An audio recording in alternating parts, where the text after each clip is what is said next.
Alright guys, welcome to lesson 6.4. We're going to talk more about properties of integrals. I'm going to incorporate those same properties that we were looking at before, but just going to look at a different kind of question where we can use those sorts of properties today. So before we begin though, let's review how to find the area of a circle. Alright, a circle, as you know, has a radius. And the area of a circle, as you probably remember from other lessons in this class, is pi r squared. Today we're going to be looking at other shapes, though. We're going to be looking at shapes like this, which are half circles. So the area of a half circle, then, is pi r squared over 2. Right? We will also be looking at areas that look something like this, which have areas that are quarter circles. And those things have areas that are pi r squared over 4, because it's a fourth of a circle, 1/4 of it, right? And so we'll be finding areas of circles in that fashion today. And we'll also be looking at the shape of something kind of odd that looks like this. So you want to write this one down as well for your records. So we're going to be finding an area that looks like this. Okay? Those are weird. What should we call those? We'll call them ramps, because they kind of look like a skateboard ramp to me. A half pipe, kind of, or a quarter pipe, I guess we could say. Well, the way we're going to calculate this area is by thinking of it as, before I start writing that, let's just kind of watch what I do here. We're going to be thinking of this as a square that has had a quarter circle cut out of it. So a ramp is like a quarter circle, it's like a square that's had a quarter circle cut out of it. Okay? So what we're going to do is we're going to find the area of the square, and the square has the same base as this, so that's going to be r times r, which is r squared, right? And then for the quarter circle, we're going to subtract from it the area of the quarter circle that looks like this. Now, that circle then would have a radius of r. Okay, so the area of the ramp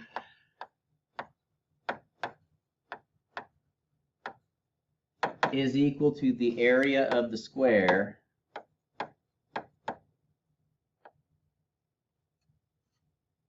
I won't be lazy, I'll rewrite it.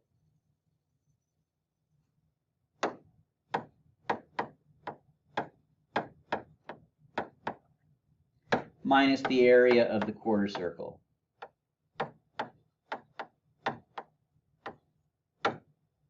Okay, and so here we go. The area of the ramp, which looks something like this, is equal to the area of the square, which is r squared, minus the quarter circle, which is pi r squared over 4.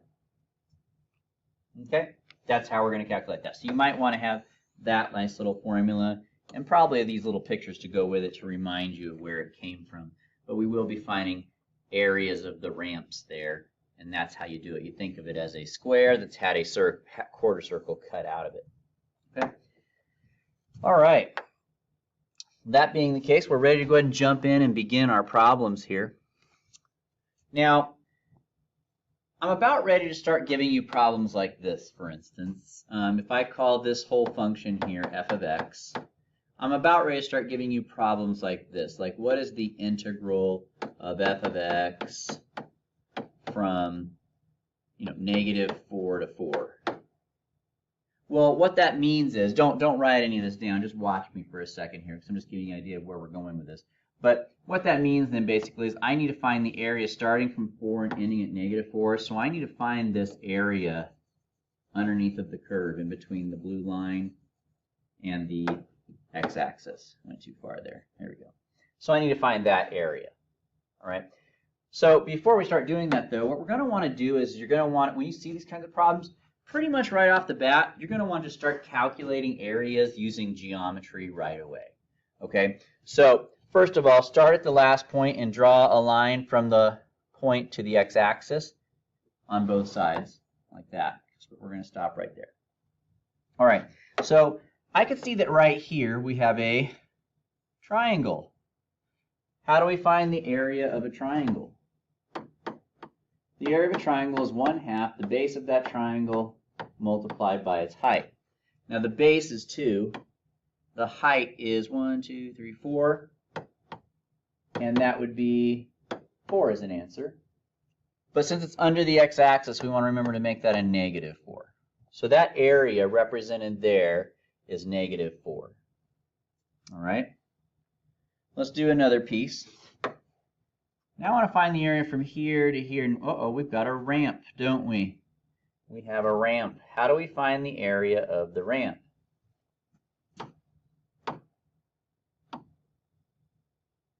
Well, we talked about that on the last page. You find the area of the square, you subtract from it the area of the quarter circle. So here's my square, and then here's the quarter circle that we're going to take away. And when we're all done with that, we will have left the area of the ramp, right? So what is the length, the base of the square? The base of the square is from here to here, so that would be 2. So 2 squared. And we're going to subtract from that the area of the quarter circle, who has the same radius as the base of the square. So that would be pi r squared over 4. So if I were to simplify this a little bit, we would have 4 minus pi. So that little ramp area there has an area of 4 minus pi. All right, so now let's continue with our little journey here. The next thing we're going to do is we're going to find the area of this semicircle up here. So let's do that. The area of a semicircle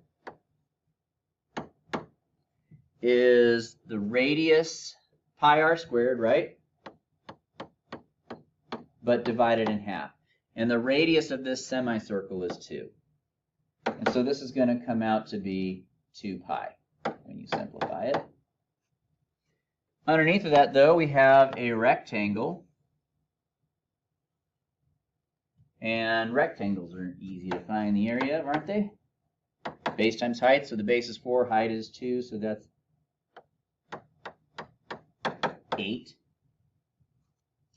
Guess I should write these on there so I don't forget them. We'll need those in a minute. All right, then we have another rectangle over here. We have going from here to here. We have another rectangle that's 8, right? And then here to here we have a triangle. Base is 2. Height is 2. So the area is 2. And then we have one more triangle over here on the left side. What color should I do? Let's do pink. I haven't done this light pink yet. That one's also 2. It's the same as the one above it. It's just that it's a negative version of it because it's under the x-axis. So the first thing when you see problems like this, where it looks like, oh, that doesn't look like a normal function. It looks like just a whole bunch of geometry shapes on there. We'll go ahead and just do the geometry because chances are that's what they want you to do anyway. These are very common FRQ type questions. So good thing to be aware of. So anytime when you see these functions that look like just a whole bunch of basic geometry shapes put together, then chances are you're going to have to go through and find the areas anyway. Now you might not always have to find all of them. So if you kind of get smart about it, you might think, okay, well I'll only find the areas, the ones that I need, so you can start the problem ahead of time. But for me, we're just going to say, let's start by finding all the areas for today, and you can get tricky about it as you go along. All right, so let's go ahead and do a basic problem here. What is the integral? I don't want to write pink right now. What is the integral of this function from -8 to 0? Well, this basically means what's the area under the curve from -8 to 0. And so that's going to be that green triangle starting at -8. That means we're going to do here, here, and here, and then we stop at 0. So I'm only doing those parts of my graph. So the integral from -8 to 0 is all those areas starting at x equals -8 and ending at 0. And so that would be -4 plus 4 minus pi plus 2 pi plus 8. Now, if you want to simplify it, you can. I really honestly don't care too much about it. But if we simplified this, that would come out to be pi plus 8. Now, there's going to be some cases where you end up with fractions, and I'm going to say just to heck with it. Don't simplify. Just leave it alone. We don't care. The point is I want to know that you know what pieces we're supposed to add together. Okay? I'm going to make a slight change to this problem, though. So let me clean this up a little bit, and I'm going to add a new one. So, by the way, this is example 1, so if you didn't write it down, you might want to. I'm going to ask the same question, but I'm going to change the limits. I'm going to put a -2 here. All right. Well, that means I'm going to stop right here. Darn it, that means I got to cut my stuff in half. But that's okay. It's not a big deal. So we're going to have -4, 4 minus pi, and then we're going to take half of 8 and half of 2 pi. All right? So not a big deal, but just be aware sometimes they might stop in the middle of one of the shapes you have, but that's okay. Just take half of it or whatever portion of it that they stop at. So we have the green triangle. We have the ramp. We have half of the semicircle. The semicircle is 2 pi, but I only want half of it because they stopped in the middle. And then we also have the rectangle, but once again, I only want half of it because we stopped in the middle. And so let's see what we get out of this. Boom, boom, boom, boom. 4 is the answer. Once again, I don't really care if you simplify it, but sometimes we can. It's not too hard. All right, so that's the basic idea there, is finding the areas and then adding them all up. So let's start pulling in some properties now.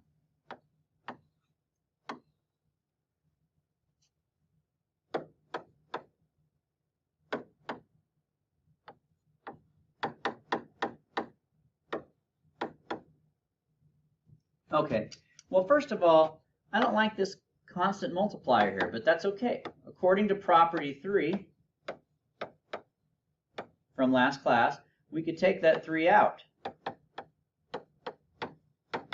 And now that we've done that, we just need to find the area under the curve from -4 to 4. So let's do that. -4 starts here, 4 stops here. So it's going to be 2 pi, 8, and 8, all put together. So in other words, 16 plus 2 pi.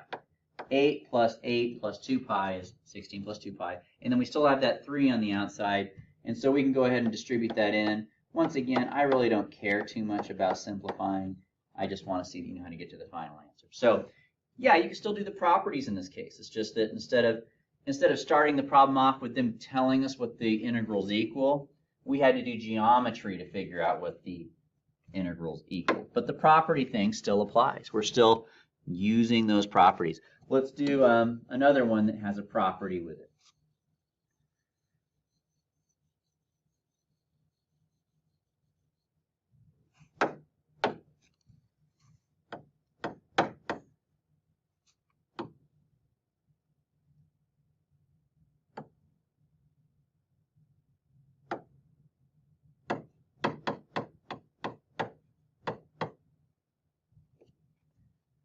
Now this one might not seem too obvious to you guys, but let me tell you what property we're going to use here.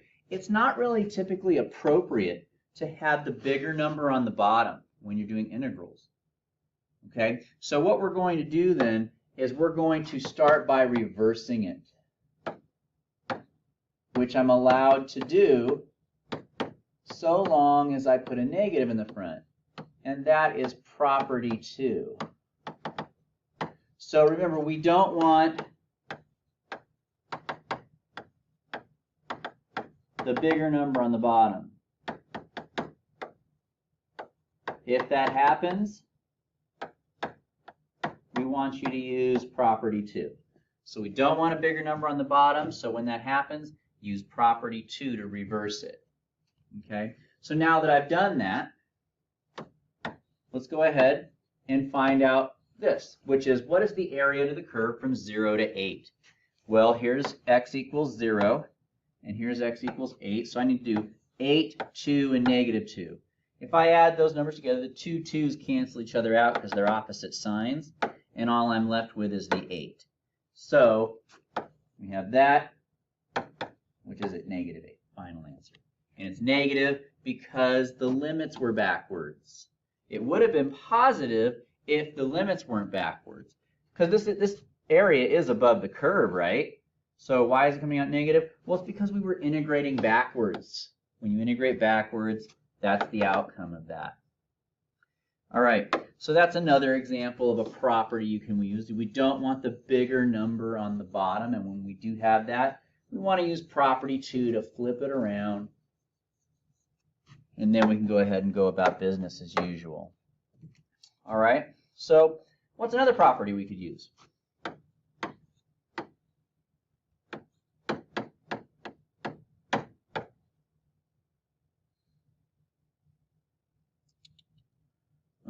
Let's say that.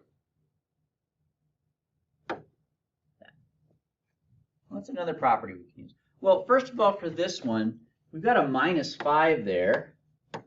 Okay, that's new. But I don't want a -5 there. All I want is an f of x. I don't want no -5s there. So the first thing I'm going to do is I'm going to use property 4 to split this up into 2 separate integrals. Okay, so that's property 4, splitting it up into 2 separate integrals. And now for this piece here, all I have to do is find the area under the curve from 0 to 6. So here's 0, here's 6. So if I start at 0 and go to 6, 8 plus 2 is 10. So that integral is 10. But this one here, that's a property from last class as well. That's property 6. And according to property 6, anytime you've got a little constant there, this is like the height of a rectangle, and the distance between these two numbers is the base of the rectangle. And so that's 30. And so I have 10 minus 30, which is negative 20 as a final answer. So here we saw that you can also apply properties 4 and properties 6 to rewrite it. All right.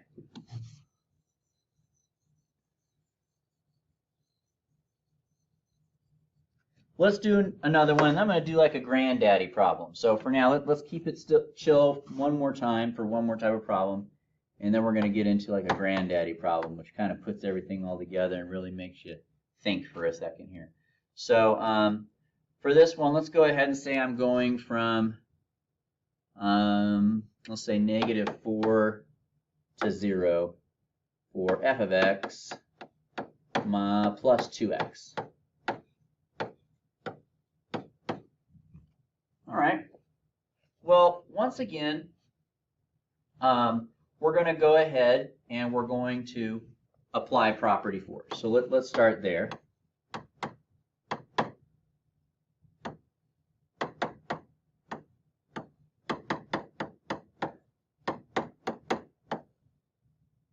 Splitting it up into 2 separate integrals.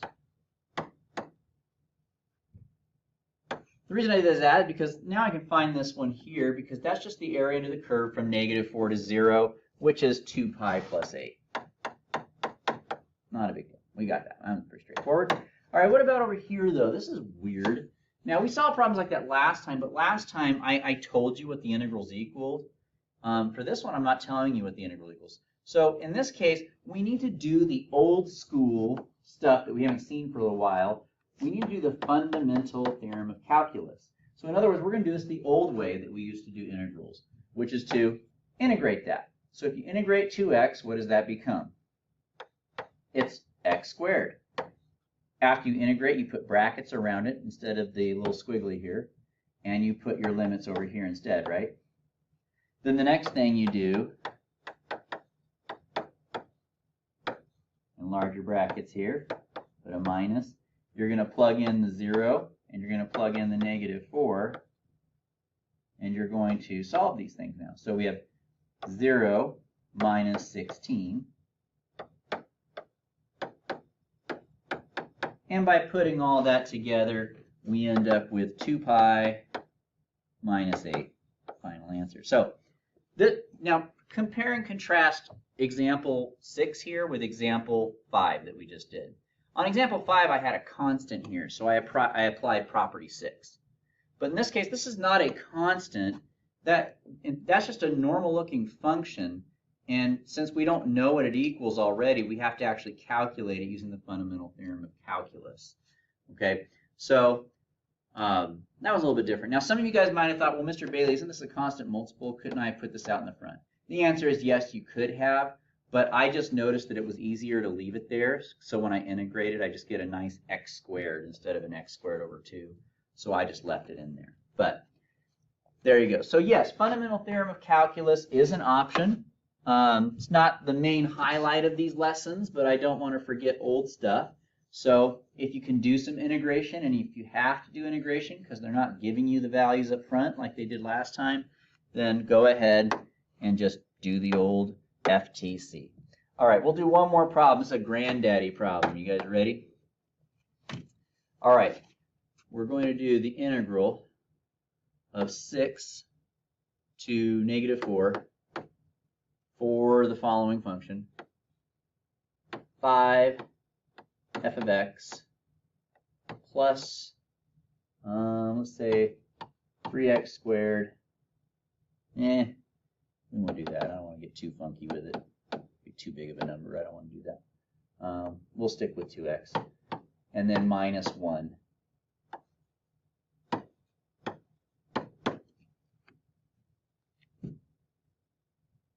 Before we even begin, I want you guys to notice something that shouldn't be. Do you guys see the thing that shouldn't be?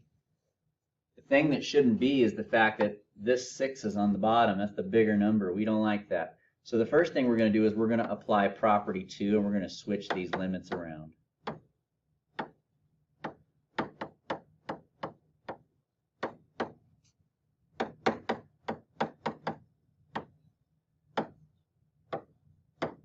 The next thing I'm going to do is I'm going to apply property 4 here, because I don't like all these functions being put together. I have miswrote something. Let me fix that. I don't want that there. All right. I don't like all these functions being put together like that. So now I'm going to apply property 6. Remember, there's a big negative in front of all this. But property 6 tells me, not 6, property 4. Property 4 tells me that I can rewrite this as 3 separate integrals.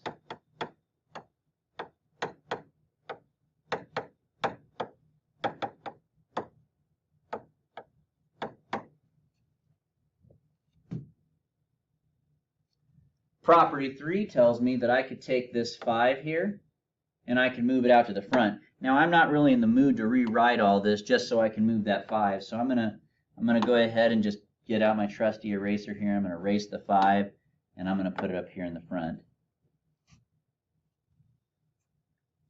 So we have that, we have 5. Now this equals something. From -4 to 6. That's the area under the curve from -4 to 6. So that's going to be 8 plus 8 plus 2 pi plus 2. So that's going to be 2 pi plus 18.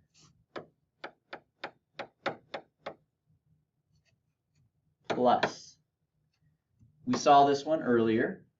This is an FTC problem. You have to do the old fundamental theorem of calculus old school style.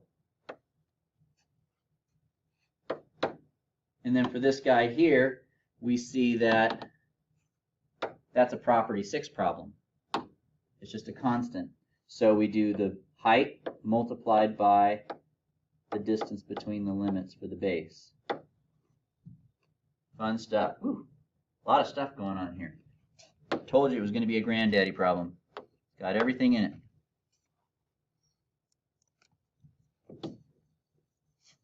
Some of you guys might have some pretty tough grandmas, though. I guess we can call it a grandmommy problem. Okay. It was supposed to be funny, but now I just feel weird. Okay. Let's see.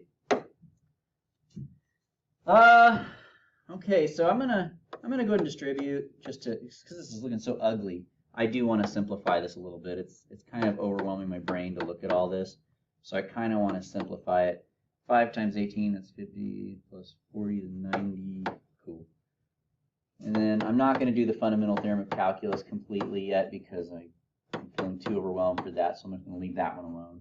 But this one I'm going to simplify. That's going to be 6 plus 4 is 10, so we have minus 10 there. And I'm going to get rid of this negative. I don't like this. I'm going to just distribute that in there now just to get it over with because it's in my way and it's confusing my brain. So just want to simplify all this stuff if I can.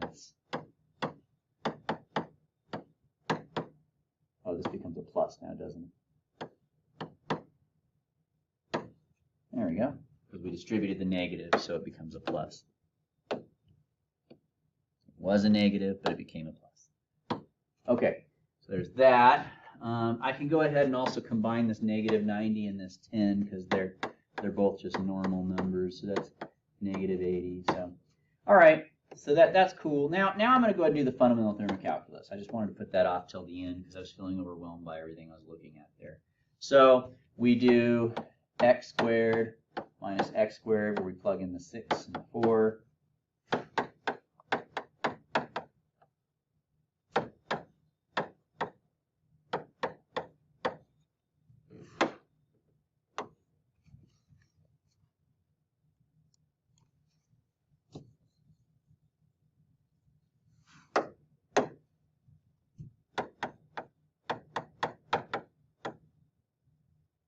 Now 36 take away 16 is 20. And so final answer here is going to be that. A lot of work there. We did a lot of stuff to get that last one there. A lot of properties were involved. We had to do property 2 to flip the integral limits around. We had to do property 6 with the constant. We had to do property 4 to rewrite it. We had to do the fundamental theorem of calculus. We had to do property 3 to take out the constant multipliers. There was just all kinds of stuff in there. So there's that. So it's your guys' turn to do a couple problems like this. Now, before you guys get started, I want you guys to stop the video and don't start 1 through 5 yet, but I want you guys to see if you can find the areas under the curve. Okay? Matter of fact, before you do that, see if you can, don't even find the areas yet, but just stop the video here and see if you could trace all the shapes that we care about. See if you could trace the shapes that we care about. When you unpause the video, I will show you the shapes that we care about. All right, so there's all the shapes that we care about. We have a little pink rectangle on the left, a blue rectangle right next to that, and a semicircle underneath of it. We've got a little green triangle, an orange triangle, followed by a brown trapezoid there, and then we have a pink ramp at the very end. Now, some of you guys might be wondering about this part right here. You might be wondering, Mr. Bailey, why did you break that up into a triangle and a trapezoid? Can't you just put those together and think of it as a triangle? You could. It's just that I've noticed that there's going to be some problems, like here, for instance, where we're going from -2 to 0, where we're going to need just that piece. And so that's why I decided to do it. But, you know, you could just do your best and then as you go make adjustments, but I think this will be the best way to break it up for this set. Now I want you guys to do another thing. I want you to pause the video and I want you to use geometry to find the area of each one of these pieces. Don't forget, when it's below the x-axis, the area is negative. When you unpause it, I'll show you the areas I got. So here's the areas I got. On the left, the bright pink rectangle has an area of -2. The blue rectangle next to that has an area of -4. The purple semicircle underneath of that has an area of -2 pi. Each of those little triangles, the green and the orange one, both have areas of 0.5, but the green one's negative because it's below the x-axis. The trapezoid has an area of 7.5, and then the ramp has an area of 16 minus 4 pi. Now, if you forgot how to find the area of a trapezoid, remember it's height over 2 times the sum of the bases. The bases are the parallel sides. So one of the bases is 1, the other one's 5, and then the height is 3. And so, no, I'm sorry, it's 4, my bad. And so we end up with 3 over 2 times 5, which is 15 over 2, which is 7.5. So that would be the area of the trapezoid. All right, anyway, all that's done. Now that we've gotten our pieces figured out, you have to know how to break it apart into geometric pieces. And now that we've calculated all their areas, hopefully you know how to do that. Now you guys are ready to begin. Now, we're going to do something a little bit different. I'm going to try, I don't know if I'll be able to always do this, but I'm going to try to start doing this. Your student practice is actually going to double as your homework.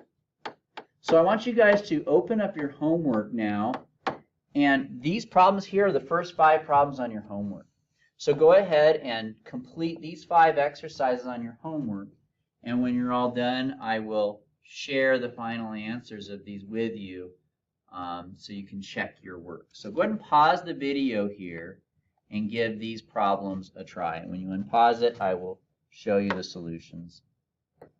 Okay, so here's your answers here. Check your work, and I will briefly verbally explain each answer to you so you can see what may or may not have went wrong. So the first 3 are pretty straightforward. In fact, the first 4 are pretty straightforward. We're just finding area under the curve. So from -2 to 0, that's the green triangle added to the orange triangle. Since they're exact opposites, the area comes out to be 0. For number 2, since we're going from -1, that's right here at the tip of the orange triangle, to 3, which is here, we're going to add the orange triangle to the trapezoid. 0.5 plus 7.5 is 8. Here we're starting at -8 and ending at -2, which means I'm just going to add the hot pink rectangle to the blue rectangle to the purple semicircle, and we end up with -6 minus 2 pi. For number 4, from 3 to 7, that's just the ramp. So from here to here, we already did that. So the ramp is 16 minus 4 pi. Now for number 5, you might not have caught this, but we do need to apply property 2 first, because the bigger limit's on the bottom and we don't like that. So we start by reversing the limits and putting a negative in the front. Then I did property 3 because I don't want that 2 inside there, so I took it out. So I have a -2 in front of this integral. Now this integral here from -8 to 7, that means basically we want to add together all of these areas because -8's here, 7's here. So we want to add everything up. So we have -2 multiplied by all the little areas added together.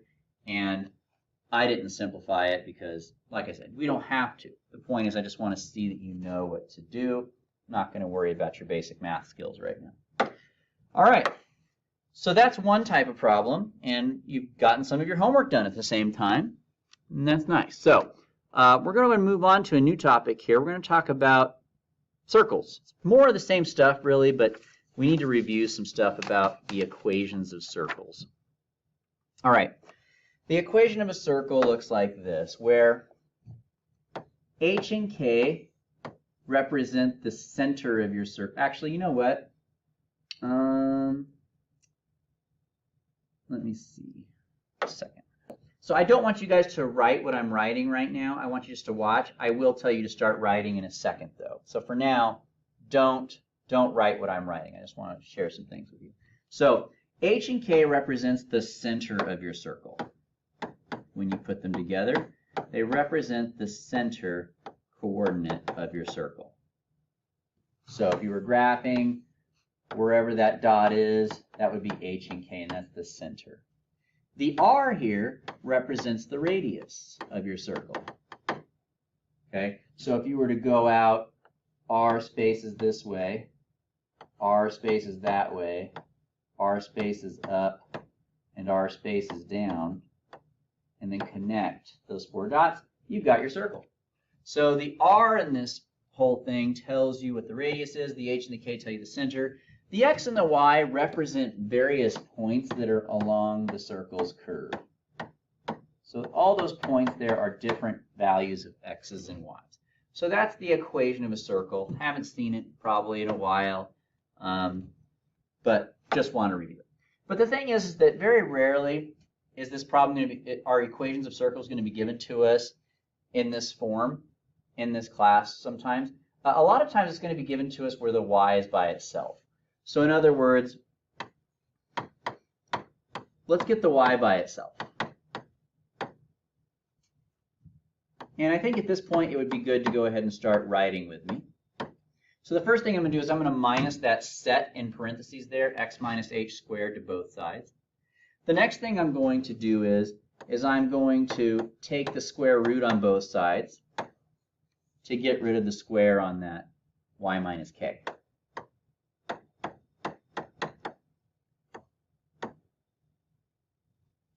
Now when you take a square root, you get a plus and a minus. Finally, I'm going to add k on both sides, and this is what my final result will be once I get the y by itself. This is how the equation will usually look to us in this class. However, it's presented this way a lot of times in other classes. But for this lesson in particular, the equation is going to look like this. So I want you guys to circle this.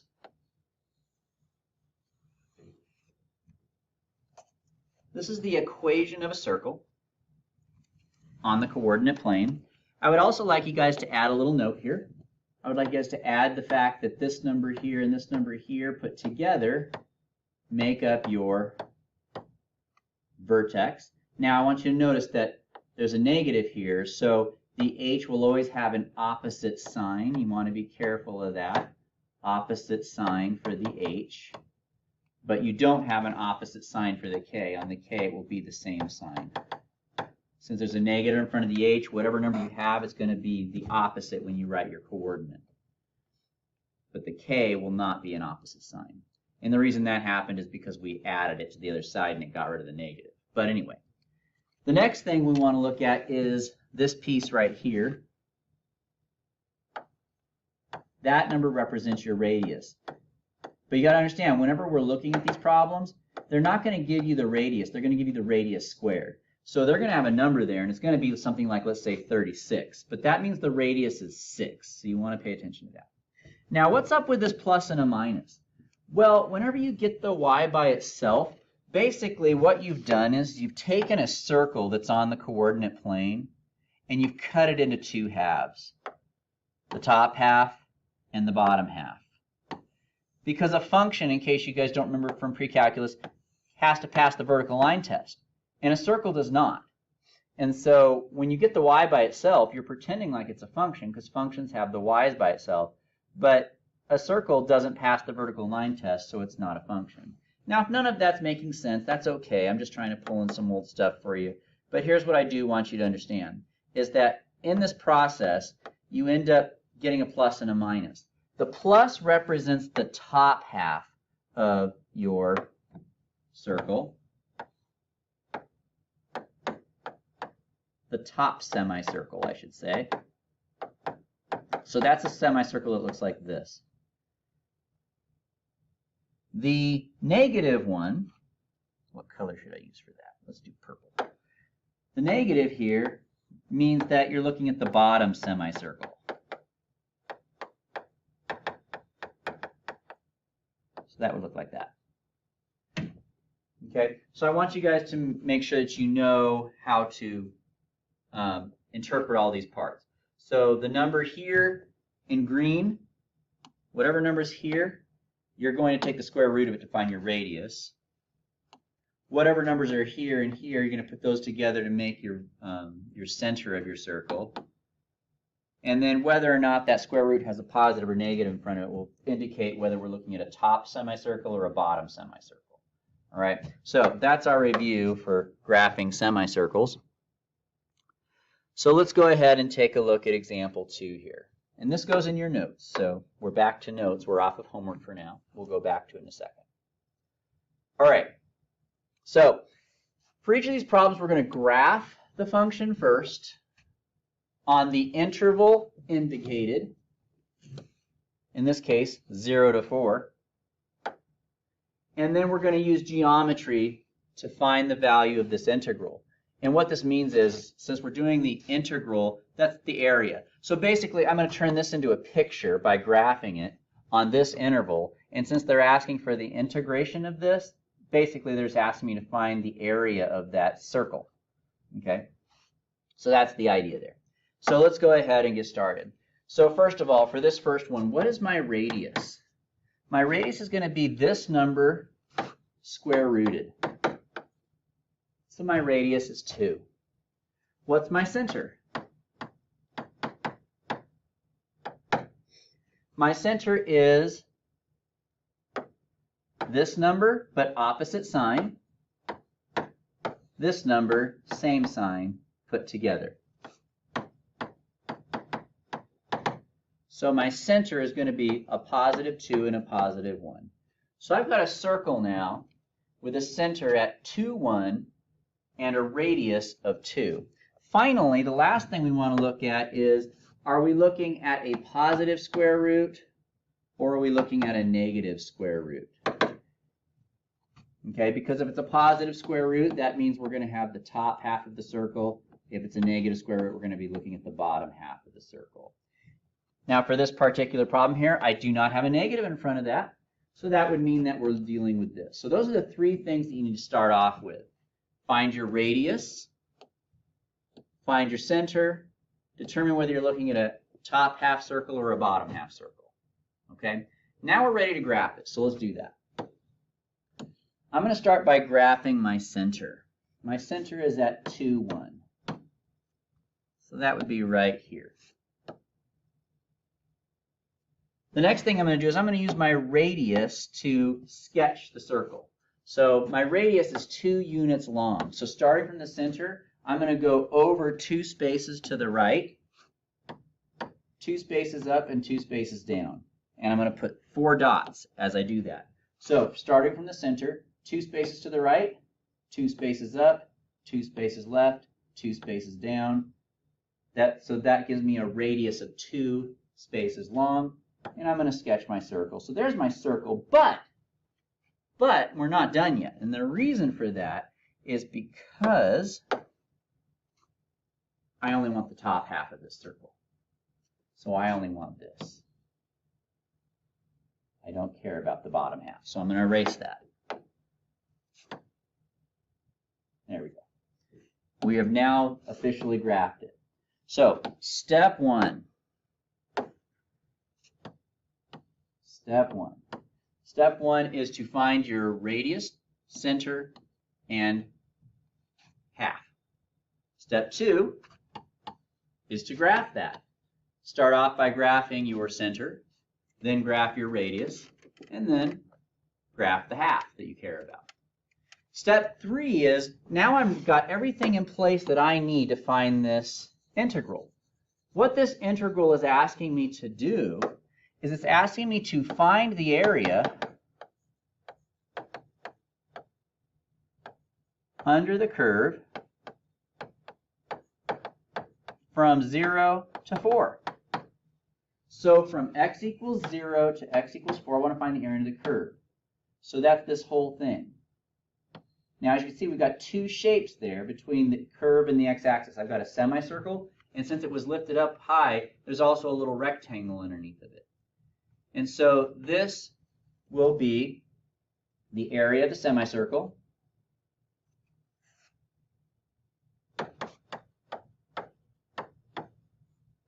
added to the area of the rectangle to give me my final answer. So the semicircle has a radius of 2. It's a semicircle, so it's going to be pi r squared divided in half. The area of the rectangle is 4 times 1, which is 4. And so we actually end up having 2 pi plus 4 is my final answer to this integration. So step 1, identify your parts. Step 2, graph it. Step 3, calculate the area, because that's what the integral is asking for. All right, let's do another one.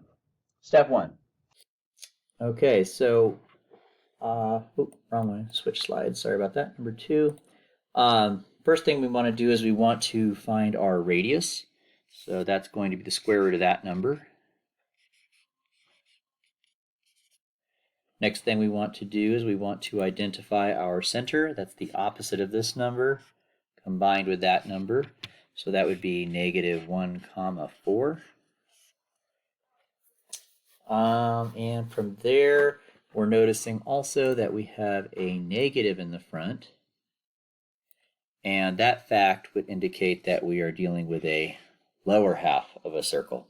Okay, so we're ready to go ahead and graph this. So for the beginning, we're going to plot our point, -1, 4, be up here. And then using our radius, I'm going to go 3 spaces to the left, right. And since this is the bottom half, we're going to go left, right, and down 3 spaces because my radius is 3. So from the center, going left 3, I'll put a dot here. To the right 3, I'll put a dot here. And down 3 puts me 1, 2, 3, right about here. All right. From there, I'm good to go ahead and connect my dots. Do my best here to make it look like a circle. And there's that. Okay, now my goal is I want to find this area here that is below the line and to the x-axis. So from here to here, I want to find this region. Okay, now to do that, I'm going to draw a horizontal line right here at 1, a height of 1. And that gives me this rectangle down here. And I also have 2 ramps. So I'll go ahead and color code these. Here's my ramp. There's 1 ramp. And then we also have the rectangle down here.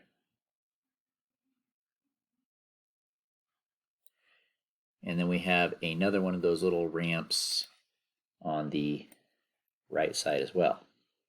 So we need to find the pieces of each of the area of each of those pieces there, and we'll be good to go. So let's go ahead and start with the total area. Then is going to be ramp 1, right, plus ramp 2, plus that little rectangle on the bottom.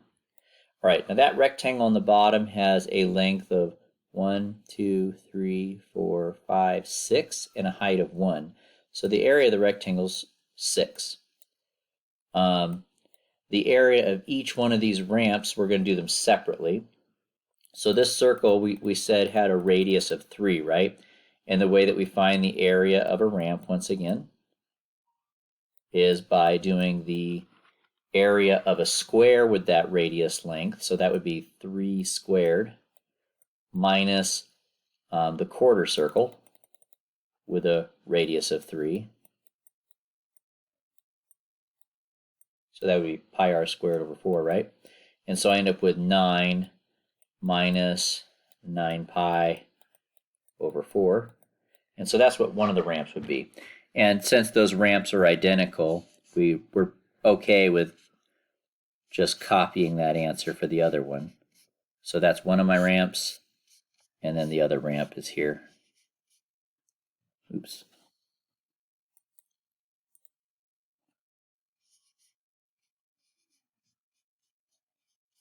Okay, then we can go ahead and combine everything together that we can. I've got 9, 9, and 6. That makes 24. And then all the things that have pi's on them. -9 pi over 4 plus -9 pi over 4 is -18 pi over 4, which can be reduced to be 9 pi over 2. And I think we could just leave our answer like that. It's good enough. Okay, so that would be number 2. And we'll go ahead and move on to number 3.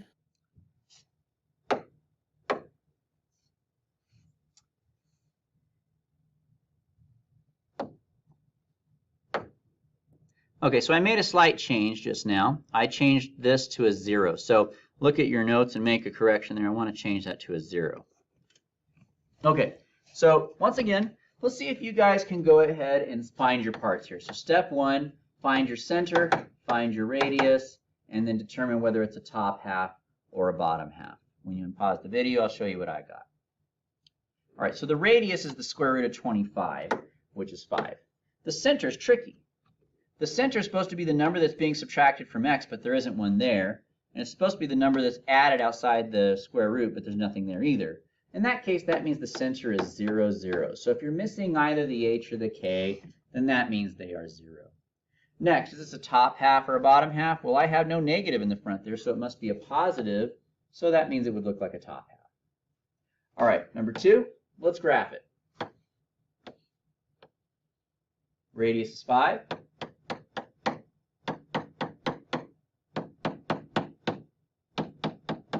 And it's a top half, so I'm only going to do the top half of that circle. And there's that.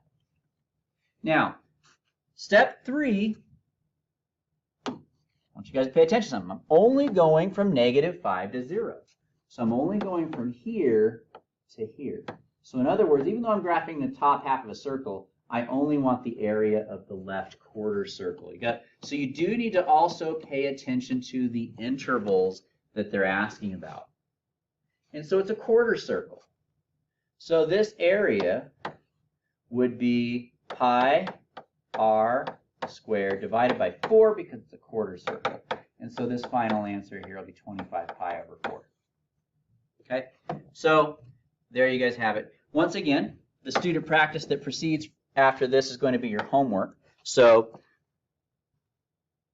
notice I've numbered it 8, 9, and 10. So you're actually going to jump up to part B on your homework right now. You're going to skip a few problems, and you're going to do numbers 8, 9, and 10. So go ahead and do numbers 8, 9, and 10. And unpause the video. When you're all done, you will see the solutions to these problems. All right, so I've color-coded each one. The answers are boxed there on the right side. If you didn't get it, I'll verbally go through the solutions here with you now.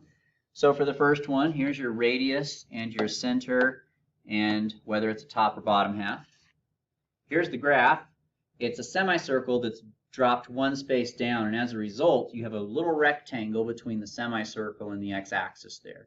So the area is the area of the rectangle added to the area of the circle. The area of the rectangle is 1, and the area of the semicircle is pi, but they're underneath the x-axis, so they're both negative. So the final answer there would be -1 minus pi. For the next one, the radius is 4, the center is 3 and 0, and it's a top half circle. And when you graph it, it looks like the green graph that I've got there, but notice that I'm going only from 3 to 7. And since I'm going from 3 to 7, that's actually only the purple part that I've highlighted there in the green graph, which is a quarter circle. So the area of a quarter circle is pi r squared divided by 4, which will give us an area of 4 pi.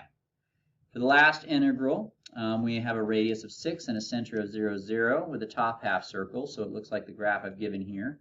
And since we're going from -6 to +6, it's the entire semicircle.